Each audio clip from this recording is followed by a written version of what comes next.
We're sharing a week's worth of the most bizarre deceptions ever presented on this stage. Today, we're continuing the conversation with a group of friends who say they had to drop Sarah after she fabricated multiple stories about herself, including that she had terminal cancer and muscular dystrophy. What does Sarah have to say to the people she has deceived? Is she finally ready to change her ways? Sarah was introduced to me as a young woman that was battling breast cancer. She told me that her treatment was no longer working. Sarah told us she did have a husband, James, as well as a 15-month-old daughter named Mindy. I have never seen Sarah without either a cancer scarf on her head or a wig. More people do this kind of thing than you can imagine. They victimize people that are willing to help. She's robbed me of the one joy in my life, and that was helping other people. You say that she just cried about fears of dying and she was just playing the fear card, the disease card. She played the entire deck of cards. She made Facebook posts about her treatment, right? She did. She had to create this illusion of being at a chemo infusion center. It's maniacal. Sarah claims she had a stalker who was in love with this husband, James, and the story ended in a shootout. Sarah must have messaged me 100 times. The stalker had followed her to the gym, to the supermarket, was driving in front of her home. Supposedly there were police involved. I received a text message from Sarah that said, this stalker has a gun. She's chasing me. I said, just run, run, hide. She's chasing me, there's a gun, and then radio silence. And she claims 7 people were injured in the shooting. I believed that my friend, who was dying of terminal cancer, was in a shootout. As Sarah's stalker story progressed, so did their suspicions. I came across a record where Sarah had lost her nursing license because she was faking pregnancies. When I read that, every hair on my body stood up. You can fake a pregnancy, and you can definitely fake a husband and fake having cancer. The first thing I said to Sarah, I said, James isn't true. He doesn't exist. And she said no. And I said, Mindy doesn't exist, does she? And she said no. And I said, the shooting certainly never happened. And of course she said no. She knew you had had a friend shot to death, so she chose that raw content to exploit you. How do you feel about that now? I'm furious. Bethany was Sarah's camp counselor and caregiver, but this time Sarah was in a wheelchair. Sarah told me that she had muscular dystrophy. There was horseback riding and archery, zip lining. We would take care of all of her needs. I was the one to change her feminine products multiple times a day. I felt like we were very close. When I heard the news that Sarah was faking her disability, there were just tons of anger. This is a woman that the day before camp is walking around, gets a wheelchair, and consciously makes this decision. She's robbed me. I'm now looking at everybody and saying, are you real? I have a lying addiction. Around 25, 26 is when I told my first big lie, that I had cancer. By lying, I was getting attention. I started off with like a husband and 2 kids. It took a lot of mental brain power to keep up the charade. I can't remember the last time that I met someone and told them my real truth. Are you guys ready to see the real Sarah?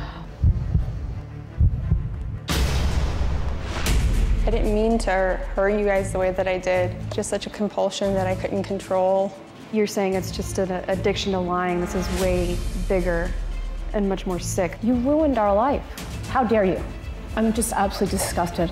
And I also want to clarify one thing, that we are not friends. We will never be friends. You knew she had a friend shot and killed, so you manufacture somebody hunting you down with a gun, and then your phone dies, so you leave her in suspense. You wanted to hurt her. I didn't want to hurt her, I just wanted the attention. You either wanted to hurt her, or you just didn't care if you did. You want to figure this out, right? I do. About why you do this, and you say it's a compulsion. Yeah, because I don't even know the last time that I've been honest with a friend or someone that I've met. You know, one of the things that I've had to deal with, and I'm curious what you guys think about this, one of the things I've had to deal with from a forensic psychology standpoint is the difference between an irresistible impulse and an impulse not resisted. I've had to make those determinations before in criminal cases. An irresistible impulse where you have no control. It just takes you over and you have no ability to resist the impulse whatsoever. It just takes you over and you become a passenger. Versus an impulse that is just not resisted. You just choose not to resist the impulse. It presents itself and you say yes, no, yes. So what are you saying here? Are you saying that your lying is an irresistible impulse or an impulse not resisted?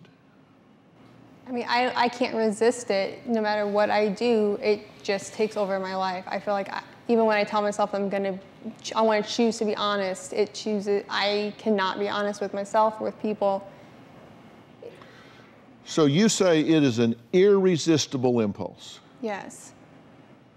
That you have no ability to edit yourself. You have no ability to pump the brake. You have no ability to choose right or wrong.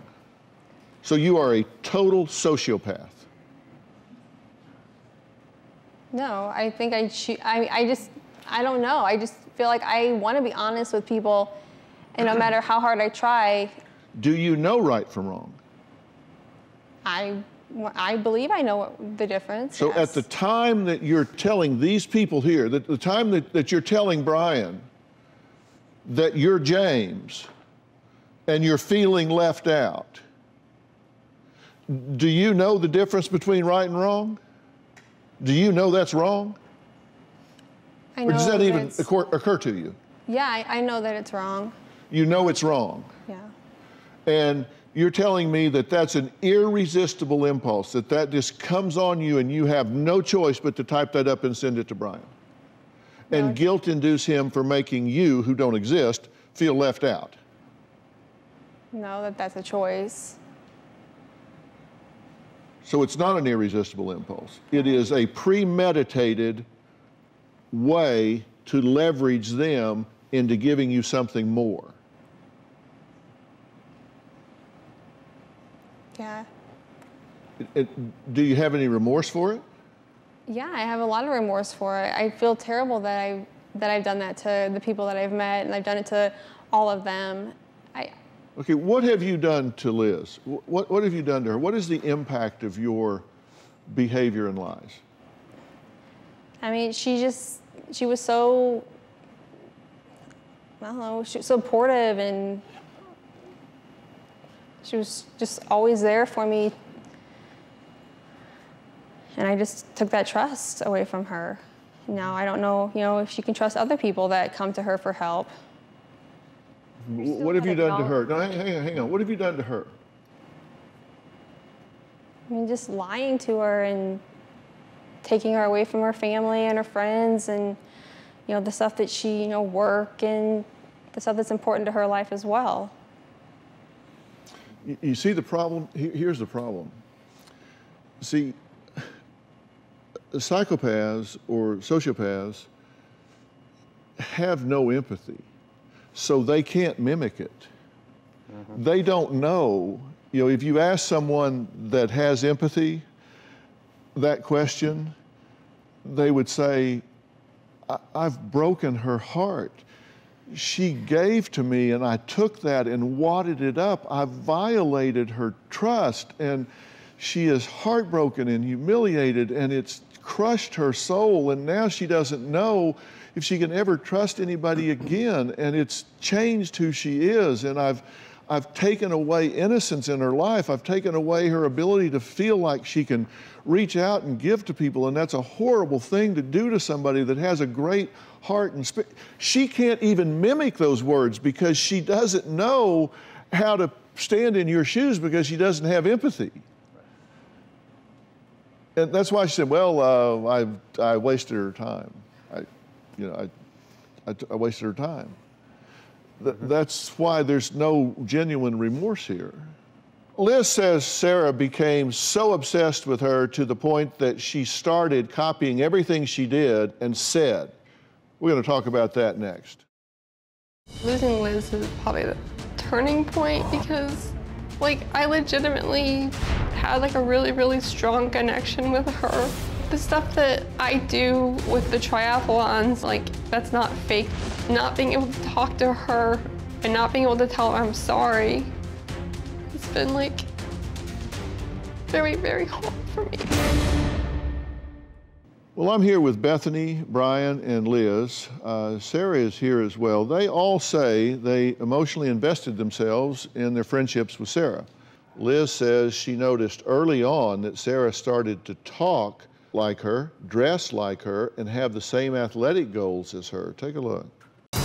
I didn't really see the similarities at first, that Sarah was trying to copy me. My friends started saying that she was obsessed with me, and brought to my attention it was exactly like that movie Single White Female. They said she's basically just trying to be you.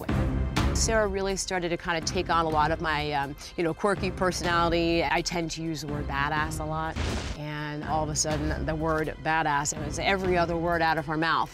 Sarah started obsessing over triathlon. Sarah would show up week after week. I noticed she was just starting to accumulate a strikingly similar wardrobe. She had tried these shoes on when she visited me, and when she showed up the following week, she had these shoes. And she replaced the laces with the same laces. I have this kit from a team that I'm on. Sarah really liked this, and she went out and purchased the entire line. She was no longer using the bicycle helmet that she had. She had gone out and purchased this bicycle helmet. When she left, she said, hey, guess what? I got the same watch. I thought, wow, that's incredible. When I heard that Sarah was in town this past weekend for the triathlon, my heart about skipped a beat. I went to the race and watched and took pictures, honestly, in shock. I found out later that Sarah had posted a new profile and put a picture standing on the podium in first place, claiming that she, quote unquote, rocked it. I really did wonder if her motive for all of this was just to kind of insert herself in my life. Sarah being completely intertwined in my life is no doubt the understatement of the year. And the lies just kept getting more and more complex. I've kind of made a chart of them. These are the lies that we're told to you two. Flight attendant, older sister, 2-time cancer survivor, 2 miscarriages, gamma knife treatment, parents married 40 years, drives Tesla in a pickup, shootout, 7 people shot, hit by a bullet, stalker, police investigation, has a husband, James, he's a UFC fighter. She met Steve Irwin and named her daughter after his daughter, 13 brain tumors, all of this. Then all the blue, Bethany, is you, can't walk, can't bathe, can't feed, muscular dystrophy, wheelchair bound, can't change products, sleep apnea, CPAP machine, all of that. Then all the orange are just other family members, Ebola infection, pregnant with twins, miscarriage, breast cancer, Olympic athlete on a ski team, catfished a disabled friend, shaved her head in 2010. I mean, this is not just kind of stretch the truth a time or two. I mean, this is if you put that much effort into improving yourself and actually creating relationships, you could be the mayor. I mean, this is a lot of work to destroy people's lives. I mean, this is complex. I mean, how do you keep it straight, right? Don't know. Nope. How did all of these lies begin? Well, Sarah's mother's here, and I have a few questions for her, and I want to go through these lies when we come back and show you how they all fit together. It was hard to keep all the lies straight.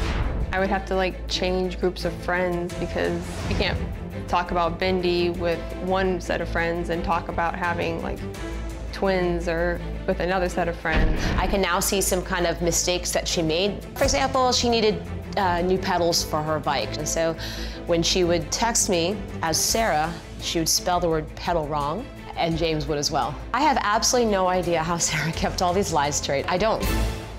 Are you telling the truth since you've been talking to us? I have been.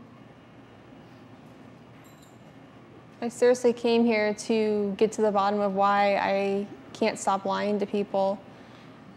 This has been, for the last 8 years, has been so exhausting. And you're right, like if I could put that much effort into something that is healthy and positive and productive in my life, I could be successful at something. Do you know when you're lying? I used to not, but I'm really trying to focus on before I say something, to take a minute and, you know, try to make sure that everything I'm saying is 100% honest. When did that start? Since talking with the show. Well, that's interesting because, you know, deception detection is a science. It's not what you read in People magazine or something. There's actually a science to this. And when people lie, there's what we call leakage sometimes. And like, for example, there's something called duping delight. It's where people will lie and they can't control all of their body and micro expressions in their face and all while they're controlling their words. And if you can raise the cognitive load on them at a particular time, it creates real problems for them. And there are a few things just a few examples that I picked out of your interview tape that I would like to take a look at, where she's telling us things that she's confessing to with great pride. She just can't help from smiling, frankly, almost breaking out into laughter. Let's take a look at the first clip.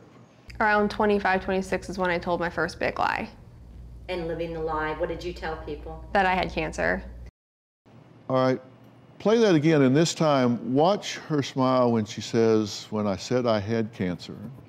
Around 25, 26 is when I told my first big lie. And living the lie, what did you tell people? That I had cancer. She's proud of that. Absolutely. There, she's just smiling when she says it. Let's look at the next one. I mean, I started off with like a husband and 2 kids. That was like my first like husband story lie. I would tell people that my husband's name was James. Are you kidding me?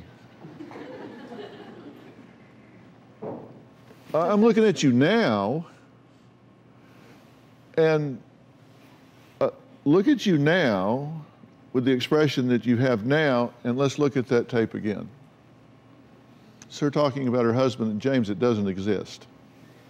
I mean, I started off with like a husband and 2 kids. That was like my first like husband story lie. I would tell people that my husband's name was James. Proud moment. And right after this, she brags about how much mental energy it takes to keep all of this going. Very, very proud of that. It took a lot of mental, like, brain power to have to keep up the charade. If you're, you know, playing, you know, hockey and like you want to like hit the puck, you want to like hold the stick and hit the puck, like you can't do that. And like you have this, like you want to just grab the stick and do it yourself, but you have to like refrain from doing it. Well, that's what I call duping delight. It's like she is saying, yeah, I lied about cancer, I lied about my husband, and I crafted all of this stuff, and she just can't keep from, like, yeah, my husband, James, do you see that in yourself? I see that during, yeah, I mean, I didn't think that I was laughing about lying when they were asking those questions. Yeah, that's why we call them micro expressions. That's why we call it leakage. It's your unconscious expressing itself in contradiction to your words. Well, Sarah's mother's here, joining us in the audience. She says that she hasn't been able to trust her daughter for years and fears her daughter will never find happiness until she's really honest with herself. So, Connie, I'm glad you're here, and this has to be painful for you, but you have to be concerned if she's doing this now, you know, where is this going to unwind to in the future? What do you think about all? You know her better than anybody, I assume. Well, I thought I did, but I mean, she tells me stories, and I guess I'm naive, so I believe her. Like when she went to Liz's, you know, to Florida, she told me she's going down there, and Liz was helping her train. I didn't know she's going down there and interrupting, you know, your family, and I'm really sorry she did that. You know, and the MDA, when she told me she was going down there as a helper, I had no idea she was going down there as a patient. And you've never had an issue with lying and being dishonest with people, right? No. Because we do kind of deep dives on people, and you have absolutely no history of this at all. No, I do not. But you had no idea that she's doing these things at all? No, I just thought what she was doing was making her happy, and I wanted her to be happy. How did you feel when her nursing license was suspended? I didn't know they were.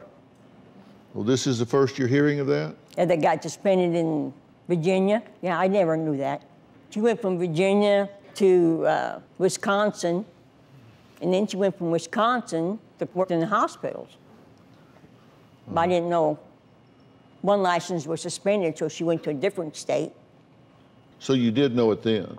Well, she told me she lost her license in Oklahoma because she surrendered them, so they suspended her. Why did they suspend her? She said for surrendering her license, which I don't know how license work from state to state. She just said she gave it up when she left the state. Right. Well, in Virginia, the records say that she lost her license because she admits to falsely presenting herself as being pregnant with twin babies.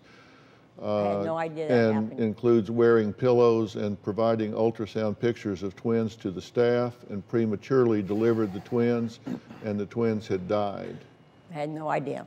And that when the board found out about that, they said this is an unstable woman, and they suspended her license. That's correct, right? That's correct. And you similarly lost it in Oklahoma, Mississippi, and Illinois. Not Mississippi. Missouri, I'm sorry. Yes. Missouri. Missouri. None of that was ever a wake-up call to you? None of that ever said, hey, you know, this is starting to really unravel on me. They've now taken away my livelihood. I've talked myself out of my livelihood. I go to work with pillows under my smock, and I've lost my livelihood. It's time for me to figure out what's going on here. It did, and I went to counseling, and it didn't help. When I went to their, they suggested that I go to different counselors. Did you lie to the counselors? No, I just didn't have a very good connection with them and didn't feel like I was in a safe environment. Did you lie by omission? I'm not sure what that means. By leaving things out, telling them less than the whole truth? Probably, yeah. Yeah, probably. Next, a breast cancer survivor who Sarah told she had cancer as well has a few things she wants to add to the conversation. We'll be right back. Sarah says she's here today to figure out why she lies. She says when she starts telling one tiny lie, she just can't stop, and then she has to tell another lie to keep the ball rolling, and then when attention starts to wane, then she has to up the lies so she continues to get the attention. And she sees cancer patients online, and she sees the sympathy and compassion and support that they get, and she wants that. So then she kind of mirrors them and pretends to be among them so she gets what they're getting. And so she just keeps building it up because she wants what she sees others getting. Now, Michelle is also joining us in the audience. She is a breast cancer survivor of 9 years. She says Sarah, who claimed to also have stage 4 breast cancer, was a huge support system for her when she was battling disease. So thanks for joining us. I appreciate you being here. You have a real problem with what she's doing. Oh, yes, I do. Sarah, look at me. I bet you never thought you were going to see me again after you blocked me on March 10th, did you? But I told you in my little Facebook post, be like honest Michelle. Karma was coming for you. It's here. I had no idea that DrPhil was going to be right beside it, but it's here. The jig is up. You need to pay for what you have done. DrPhil, that list that was on your screen, that's not even the half of it. International groups you have infiltrated. You are a parasitic psychopath. And you need to pay for what you have done. The law needs to come after you. And DrPhil, I don't know what you can do to stop her, but Sarah's not going to be the last one that tries to pull the wool over people's eyes. You've infiltrated a sacred circle, and you are worse than cancer. Do you hear me? I am here for every single one of the survivors that are no longer with us, my friends that probably won't be here with us next year, some of whom you met, you've shared a dining table with me, you've laughed, you've infiltrated, I feel, that circle, and through me, you've got to my friend, and you took my friend away from me for over a year. You have to pay. Well, you've earned the right to your feelings, and I appreciate you sharing them. And you need to hear, because you don't have the ability to stand in her shoes. Do you understand what she's saying to you? I do. What do you say? Then I'm sorry. I didn't. Don't. I mean, I don't know please don't waste your breath. Nothing to say. I don't know what to say. There is nothing you can say. Who fakes that they have cancer? I've heard that you have cancer 3 times in my life. I wouldn't wish that on my worst enemy. You are delusional. You need help, but you need to pay for what you have done. And you know the people in my life, and Lizzie's life, and Brian's life that you have suckered. You have to pay. If you were sorry, you wouldn't be able to sit in this room with your mother and hear these things and not have any more emotion than you do right now. You have 0 remorse.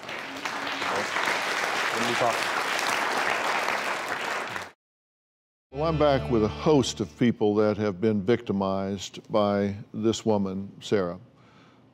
Liz, Brian, Bethany, Michelle, her own mother, Connie. I'm the incurable optimist. And I'm going to talk to you based not on what I think you deserve, but based on what I think you need. Okay? Okay. Because I don't think that these folks have a lot of compassion to give. But so, as I say, I'm going to talk to you not about what you deserve, but what you need. You want to know why you lie. There are reasons people lie. People don't just lie out of the blue. There are reasons that people lie. They lie for a variety of things. They lie to take what is not rightfully theirs. Right? I mean, they lie to take something that's not theirs. They lie to escape accountability, to create a fantasy or a false self-esteem, to escape what they think is a mundane life. They lie to avoid punishment. They lie to inflict pain, to feel better in the moment, steal admiration from people, or to gain an advantage, or to exploit others. And you just about cover the entire board in the motivations for your lying.